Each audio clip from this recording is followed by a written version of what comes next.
Well, we've got an announcement to make, and I feel sad about it. And I'm going to try to say this without making Paul cry.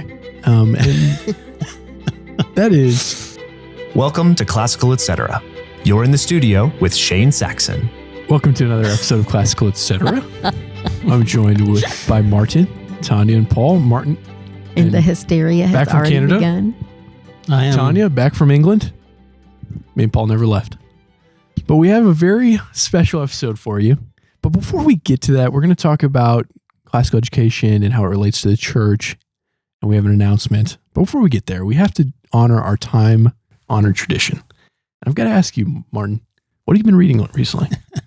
I finally finished The Three Musketeers. Wow. All right. Oh, well, okay. So what's your final thought? My final thought is that I would have to read it again in order to really assess it properly. It's a double. And I'm not going to do that. Right. It's a double reader. Look at that. Yes, he liked it so well, he's going to read it again. I said I liked it so well, I thought that I should read it again, but I'm not going to. That should tell you something else. Yes, that does tell me something else. Okay, so not a big fan. But I am, and I haven't started on it yet, but it is up. It's ready to roll. Is The Red and the Black by Stendhal, which is one of those books. There's this whole body of books that are on the great books lists, and you have no clue what they're about. Right. I've never heard of that book. And I have found, because you're judging, okay, so really should I read this book? Because I really don't know anything about it. But history has judged this book to be valuable. And usually history is right. I'm not sure what to say about history with The Three Musketeers. But wait. What book list did you find this on? Because when I Google like 100 great books, there's a slew on there that should not be on there. Like what? Like Catcher in the Rye. Oh, no, like I don't. Those are modernist books. These are Red and the Black would not be that contemporary enough to be caught in that. Yeah. When was it written? I've never heard of this book. Okay. I don't even know, but I know it's an older book. Well, we'll look for Have an you started update. it? I've not started it yet. Okay. Because I just finished Gotcha. Three Musketeers, so I needed something. We know how much that took out of you. Yeah, and it did. Tanya, what have you been reading recently? Well, I'm crazy. Yes. So we all know this. yes. I'm glad that this has been established, even though right. it's So now I'm going to assumed. prove it. So I started not Crime and Punishment. War and Peace. Because our Memoria Press book group is reading War and Peace. And so we're going to have meetings on each volume. So since I was going to England, I felt like I needed to go ahead and start it because there was no way I was carrying around that giant thing. So you've never read it before? I'd never read it before. And so I finished volume 1 before I left. So I put it down. And then my question is, what do I take with me to England for my 3-week trek around the country? And so I decided, because I had David Copperfield that I wanted to reread before I read Barbara Kingsolver's Demon Copperhead, I think is the name of it. Yes. I think And so I thought, well, I'll just take David Copperfield because it's so big that I will only need one book in that 3-week period. Hold on. That It's volume 900 pages. Yeah, it can't be much different than War and Peace. But it is, War and Peace is so big, and my David Copperfield's little, but it is 900 pages. So I'm reading how many pages like is War and 1,400 Peace? pages, 1,400 page book and a 900 page book at the same time, which is just nuts. But I'm thoroughly enjoying David Copperfield, and I really liked the first part of Volume 1 of War and Peace, but all the war stuff, I mean, that to me is just, I don't want to read it. It switches back and forth between the war. Yes, thank goodness, but the whole second part of Volume 1 was the war, and I just don't care. I don't care about how she doesn't they care about win war, the but she's battles. reading War and Peace. Right, I want the peace part, not the war. Well, the peace part, even if you don't like the war part, will make it worth your while. Yeah. I totally believe it. There's a reason it's still in print. And still getting new translations coming out. Yes, right? and new translations, yes. And we are reading the Pavir translation, which I think reads everything I've read It that he reads well. translated is just beautiful. And I have never read Pavir, and I know he's his translations. He and his wife. I don't want to leave her out. They do it together. Help the experience that you were reading David Copperfield as you were trekking Through the streets of England. Yes, of course. That sounds But, nice. I've read so much Dickens, but I didn't remember. I hadn't read David Copperfield since college, and I forgot that Uriah Heep is in that book. Mm-hmm. So I just keep thinking of the metal band and thinking, why did they choose Uriah Heep for their name? Oh, yeah. I remember that band Yes. growing up in I LA. never really listened to Mhm. their music because it was really heavy. Yes. Well, didn't think we'd get a Uriah Heep citation on this podcast, you but here we have it. Yes. He's So a very negative character. yeah, I read two books recently. So, Death of Ivan Ilyich, short novella, Yes, I read Never that read it in before. college too. and it was good. Kind of dark. Mhm. No, Spoiler that's alert, he Tolstoy, dies. right? Yes. Yes. Yeah, so it was good. And then I read The Secret Place of Thunder, which was a nonfiction meditation on secular, or Charles Taylor has this expression in the secular age about, he describes our age as expressive individualism. And so this guy, John Stark, was kind of meditating on the way that Jesus is teaching about fasting, praying, and giving to the poor in secret is a little bit of an antidote to expressive individualism for people who are practicing Christianity. So it was a helpful meditation. I thought it was good. What would you read?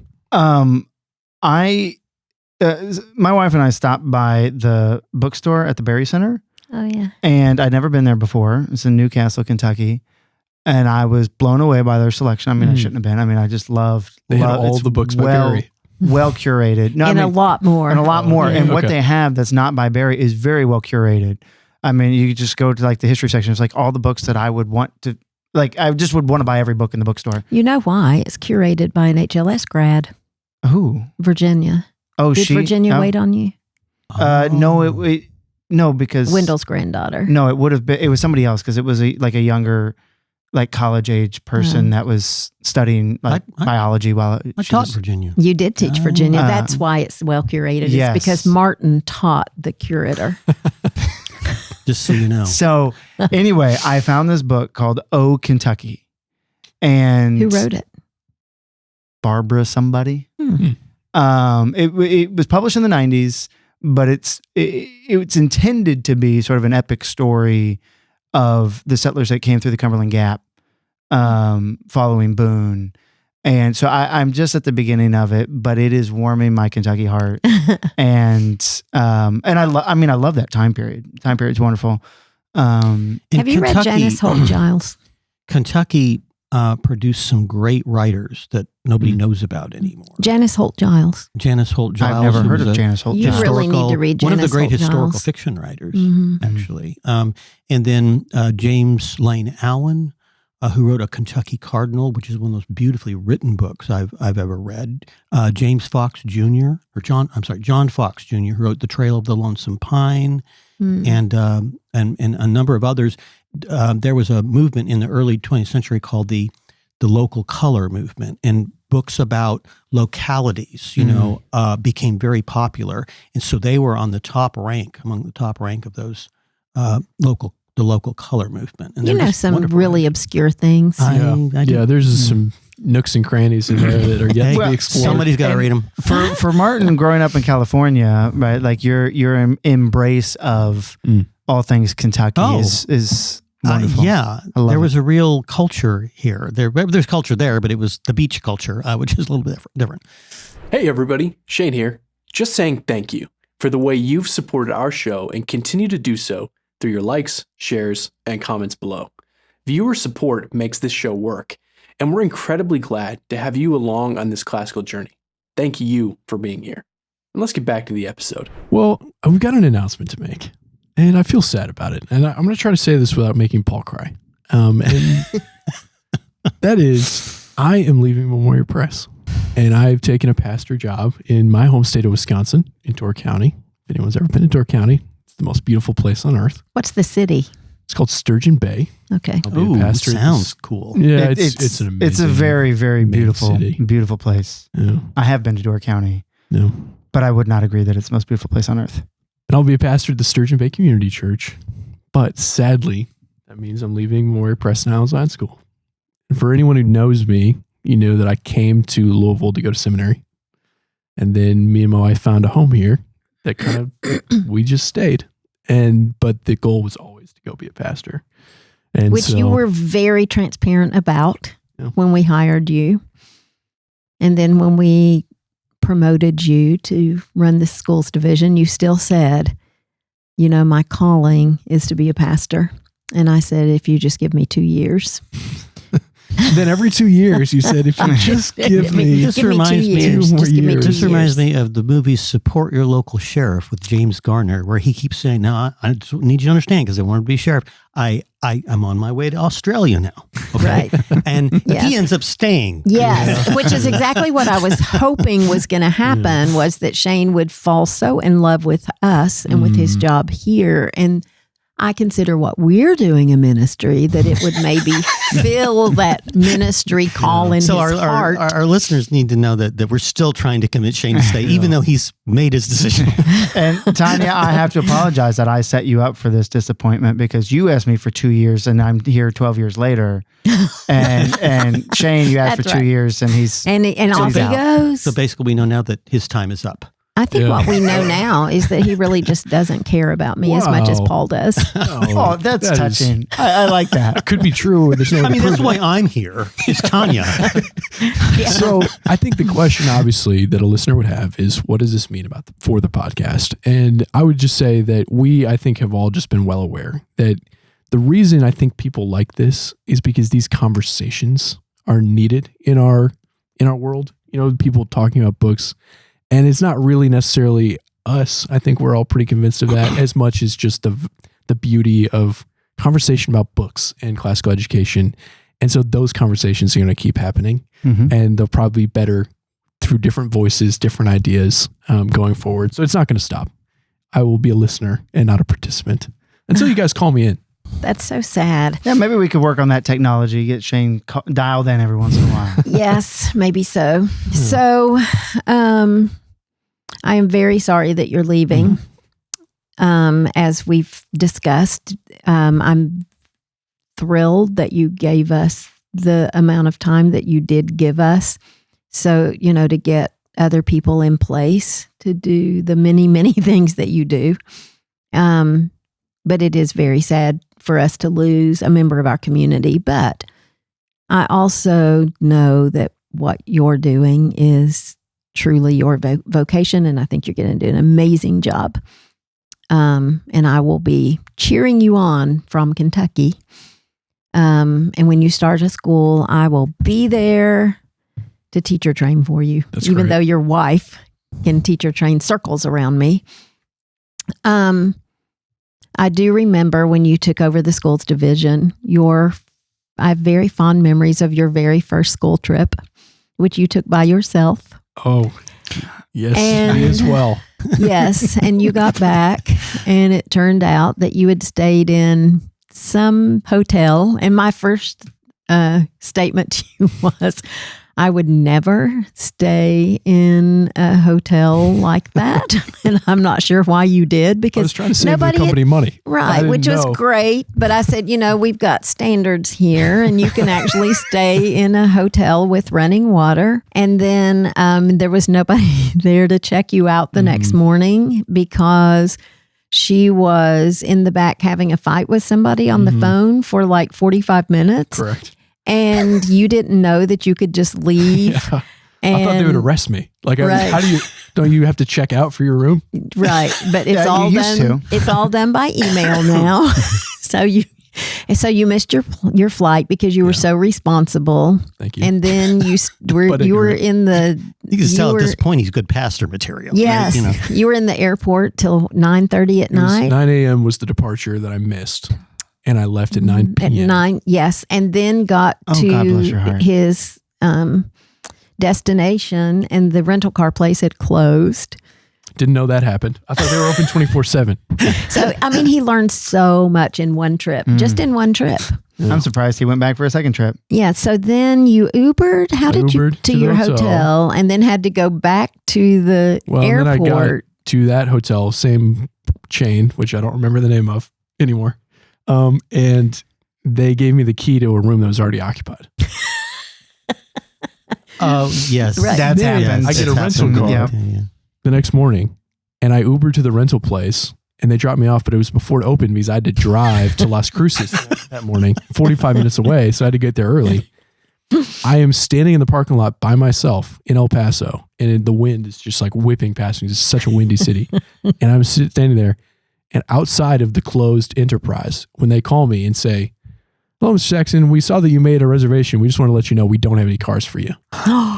I forgot that part of it. I'm like that. I am standing in your parking lot. Like, I need a car, and they actually they moved things around. They got me a car, so that it ended well. But I was and it was a very good school visit. It was an amazing school That's visit. right. Yeah. But Well, compared to that, anything would look. Yeah. that's right. That's right. But I did bring you a present, a going away present that I didn't wrap because I've been in England and just have no time. Oh, So socks with sport balls on them. yes, that's right. So that you'll remember me Tony's a huge every sport time you fan. wear them. Well, just, all of your sports analogies Yeah. on here, I'm really not going to miss.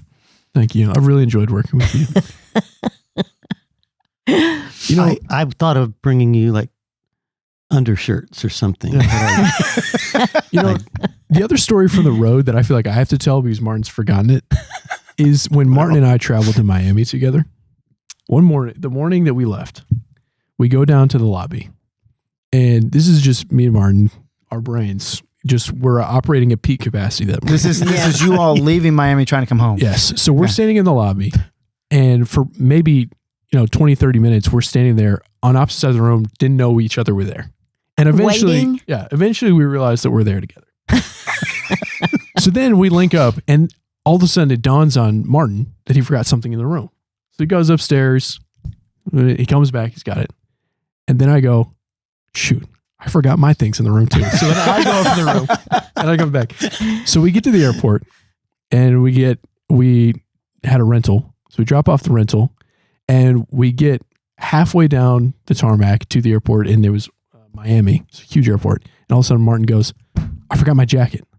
So we go back, and we trek all the way back about 2/3 of the way. And then Martin realizes jacket's in my bag. We get home to Louisville, and I realized I had actually left my jacket in the rental car. Not for the It's still first there. time. Yeah. Not for the first time, because you left your jacket when you and I traveled, like the jacket for a suit, Yeah, your black that's right. suit. Just totally left it somewhere. Yeah. And so every time you travel, your wardrobe shrinks. It is true. Yes, well, I'm sure you feel the same way. But I can say I got to England, and we had, it was a whirlwind. It was 2.5 weeks, which doesn't sound like a whirlwind, but it was literally a different hotel almost every night, or at least 2 nights. 2 nights. One time we stayed in a hotel 3 nights. Every other time was 1 night or 2 nights. I had dresses because they were all events. And so I would undo my suitcase, hang all my dresses up, and the next morning have to take them all down and put them back in the suitcase so they wouldn't get wrinkled. So this happened over and over and over. I came home with every single thing I took with me. Wow. And I was in, 10 or 12 hotels. I'm just saying it can be done. Yeah. You're a testament to us. Thank you. So inspired. But now you will no longer need to travel. That's right. Thankfully. But moving forward to our topic, I'm going to go be a pastor.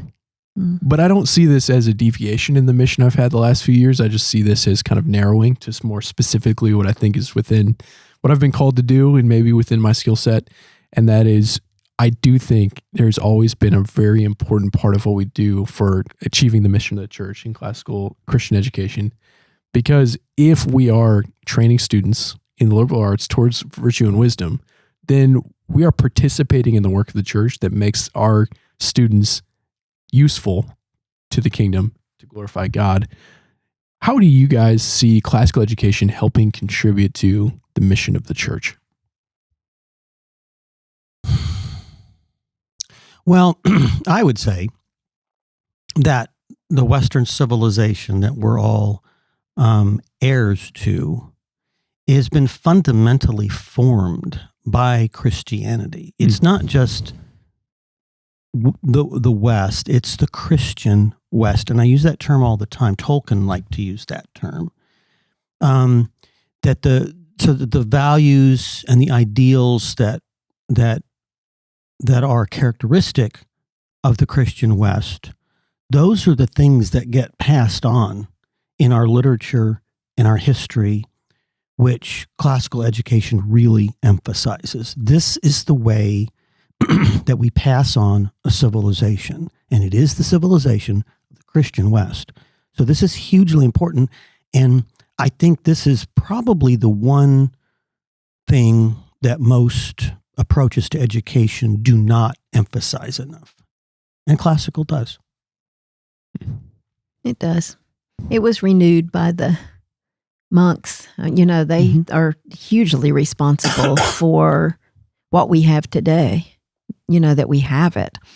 But also, I think classical education teaches students how to think. I mean, look at Paul's Introduction to Philosophy Metaphysics class at those students, and which he can speak to more than me, but really what you're teaching them and how they're being forced to really stretch their brains. And I always think that we say truth, goodness, and beauty all the time. To me, that word truth is a capital T. It truly is. Whether it's a classical Christian education that you are giving your children or just a classical education, I do think the truth is there and that it does point to the divine.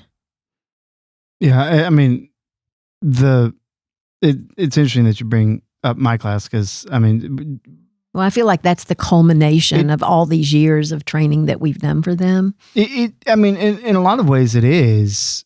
And what's been interesting to me as I've been teaching it the past couple of months, again, is that, in starting with the ancient Greeks, right, what the students are having to wrestle with are the ideas that preceded the incarnation by a few hundred years.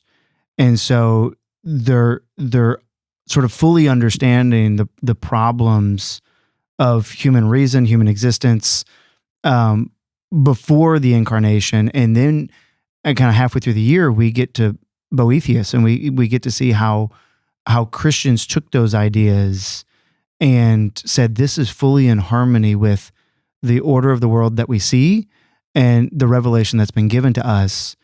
And so it's not just you have over here the natural world and over here you have faith, but those two things are intimately connected. And it gives them sort of a way to understand that and forces them to think through it. And it's always rewarding to me to teach that class and see the students really struggle through that and come through on the other side. Right now we're in struggle mode.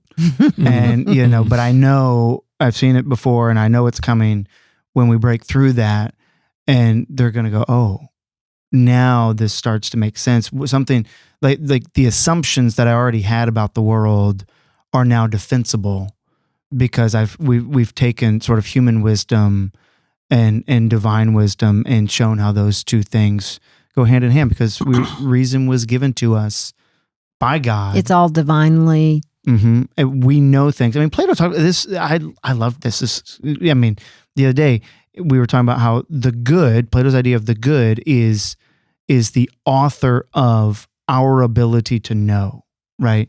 And so we talk about that God created us in His image and likeness, and that means that He gave us reason.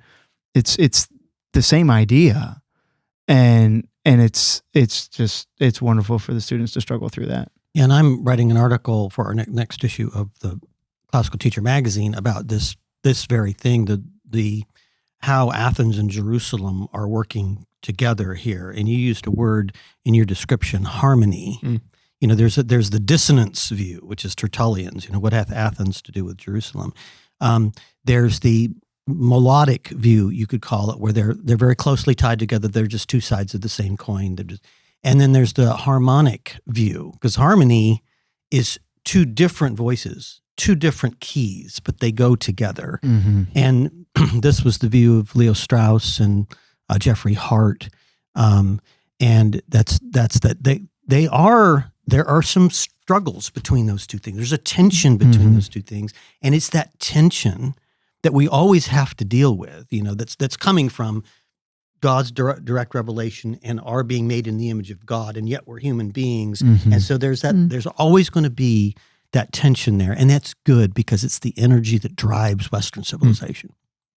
I think you guys are both speaking on kind of a higher level view. And a lot of the people from the circles I come from and the circles I'm going to kind of see the educational choice, especially really committed Christians. They see the choice as between homeschooling / parochial school and public school as a decision that has pros and cons. But on the one side, it's that it may be a protected environment where they're able to be trained. And in the other situation, it's one where they're going to take more ownership of what they believe because they're forced to form an identity of themselves.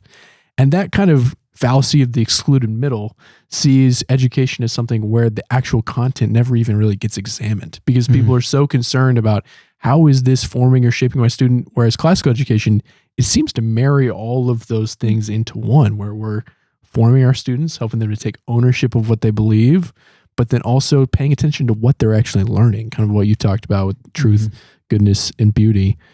Have you guys interacted with that viewpoint at all? It seems some of it may just be my tradition that I come from that kind of frames it that way. But No, I think that's common. I think,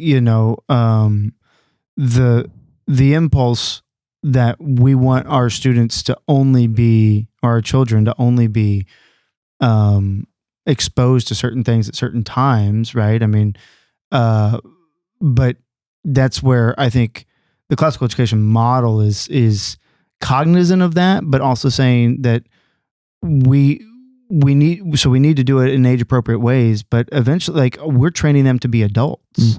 We're not training them to be children their whole lives. We're not trying to keep them away from everything forever. And so, the very fact that we're willing to engage in ideas that are, as Martin put, like, there's this tension, right? I mean, in the class I'm teaching, we're going to read on the nature of the gods, and it's the pagans' question about, is God spherical? Does God look like a man? There's these odd questions that we struggle with that, but it's introducing an otherness and struggling with that genuinely. And so we're not afraid to actually engage with those because we have a reason for what we believe. Well, and the literature of the older church, and that would include the New Testament, is an answer to certain questions. Now, if you are investigating something and all you know are the answers to questions, but you don't know what the questions are, then you're not going to understand it as well. The New Testament is an answer to a lot of questions, and these are people living in a pagan world, and so if you don't know what the pagan world is that they're responding to, it's hard to understand what they're saying. That reminds me of when you were teaching Nick logic. He was in the 7th grade, and I happened to walk by your classroom, and I noticed you were up there just talking away, and on the board it said, "Reasons why God does not exist." I was like, and I walked on by, and then I thought, wait a minute. Did that say reasons why God does not exist? And I backed myself up, and that is exactly what you were doing. He was really making them think about reasons that people could give why God doesn't exist and learn how to defend their own belief in God within a classroom academic setting. And I didn't hang around long because I can never stand to be in a classroom with him long. It's a little chaotic. Sure. But it was very reassuring to me, and exactly what I wanted for my children was to be able to defend the existence of God and to understand it and to believe it, but also to understand that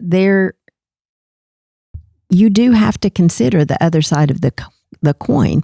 Are there good reasons that people can give that God doesn't exist? And then can you defend those? Because they're going to go out and they're going to encounter those arguments. Right. And if they've never dealt with them, they're going to seem really strong. I mean, it's just a great way to really build their faith. Yeah. And I mean, the fundamental question we're asking, right? Like, does classical education participate in mission of the church. The church today has very limited time, insofar as trying to educate the children. And the church is you could make a distinction between evangelization, right? Sort of a turning of the soul, and catechesis, which is an understanding of what we're doing. And classical education in our model is really like we really support the church in that mission of catechesis, of teaching what it is. The culture is helping evangelize them, but we're not. But we also recognize that we're working together with the church, and the church's maybe proper role, if we're helping support it through catechesis, is that evangelization part. But I mean, you think about it, whether those kids get 1 or 2 hours a week in instruction in church, but at school they're there every day. It's an 4 academic, or 5 days a week, academic. Right? And so we can really, really support not only in the times where we're studying the Bible explicitly or studying the history of the church explicitly, but when we're studying literature and what it means to be human and the history and seeing how man, the choices man makes and what those ramifications are, and all of that can feed the desire of the church to educate. It's a really basic point, especially for you guys who have been thinking about education your whole lives. But for some people, when the psalmist says that everything is the Lord's, it's like if you get use the word term catechized. Sometimes you hear people talk about discipleship, formation, catechesis. If you are catechized in a way that says this stuff is the Lord's, everything else is other people's, then you're not doing classical education. Because in classical education, we're saying it's big T truth in science, literature, and we can make those connections. Yeah, everything's divinely touched, right? Inspired, even the pagans. Yeah. So let me end on this. Let's say hypothetically, someone among our members was going out and they were going to start a school out of their church. Hypothetically speaking, 5-6 years down the road, what advice would you give him or her as they started this endeavor? And how could they make the most effective classical Christian school possible in rural Door County, Wisconsin? I think the number one mistake that people make, and I don't know anything you don't already know, having been in your role, but I'm just going to say this publicly, that the biggest mistake people make is the people who have the vision for starting a school don't necessarily pay good attention to the financial business side of running a school. And it's got to be self-sustaining. You've got a responsibility to pay your teachers. You've got a responsibility to your parents that it will sustain throughout their children's education. And so I think the biggest thing is to find somebody who's not the school visionary to take care of that practical thing, and to be able to say, hey, I know you want students, but we have to pay our teachers. Yeah. So we have a tendency to make the tuition too low because we need students so badly to sustain our school. So that's always my number one, because we're generally talking to the visionaries, the people. Ones, yeah. Yes, we're talking to the Cheryl Lowe's, but Cheryl Lowe needed a Brian Lowe to run the business side of things for her, so she could make her vision happen. Right. I think in this hypothetical scenario, said person who's moving to said county it's a new place, right? And so the school is by definition a community. And so if you're looking 3, 4, 5, 6 years down the road, what you need to build initially is a community and find those like-minded individuals, because I mean, so many schools have been started up by somebody, who was homeschooling that turned to, their 4, 5, 6, 7 families that they knew that were all like-minded and said, you know what, I could start teaching, and we could start something. And then, it's arising out of an already established culture where you already know the families, you already know you share in this in this vision of what we want for our children. And you've got a support network, which is exactly what we were doing in England, is building support networks between local people who just needed to find each other so that they do have the support that they need to do what they need to do. I think that's a really great point. And then once you've got the school established, I think that, and this is one of the things that Cheryl did, you need to constantly be communicating to your parents and prospective parents And teachers. And teachers. And teachers, what it is you're doing and why you're doing it. Amen. Cheryl would have these coffees and invite parents from the school, constantly re-articulating what classical education was and how we did it and why we did it that way. And you got to do that over and over again. The staff would come together. You would have articles that we would discuss just after school, one day a month or something. Yes. This is supposed to be goodbye to you, but I do have a Martin story. Yes.